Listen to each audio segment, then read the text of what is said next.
Hello YouTube, this is me, Shari from Shari Games, and sorry if I seem a little out of breath. I just ran up and down the stairs trying to get some things together, and I'm a little out of shape because I ran all winter. So today I'm going to show you how to use your Polarstar in the Sansevieria rig. Man, I'm really out of breath. I'm still out of shape. I'm fat. Anyways, guys, so let's talk about how to use the air rig.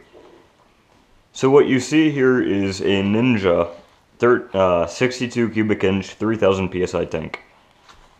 And what 6 cubic inch is how much air it holds, and 3000 is the pressure. 3000 psi has nothing to do with how much air it holds. It's just the pressure, but higher pressure means you can fit more in. It's kind of confusing how that works. So let's just get into how to use it and shut up about the technicalities, shall we? So what I'm using here is an SLP tank and regulator.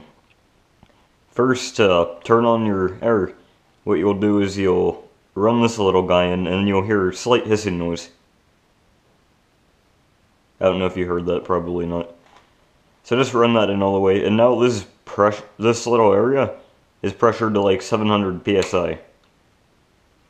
So now you'll turn this little nozzle here, or dial, and you'll watch as your valve goes up, or not your valve, your PSI gauge goes up. Just let that settle out and lock that in. Actually, no, I'm just going to leave that out. This is a demonstration. So this is how much pressure that your output is going to be. I'd recommend getting a pressure relief valve if I were you. This gauge is how much air. Silly me, didn't have that in enough.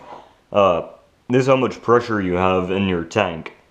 It's in multiples of 1,000, so it'll go 0, 1,000, 2,000, 3,000.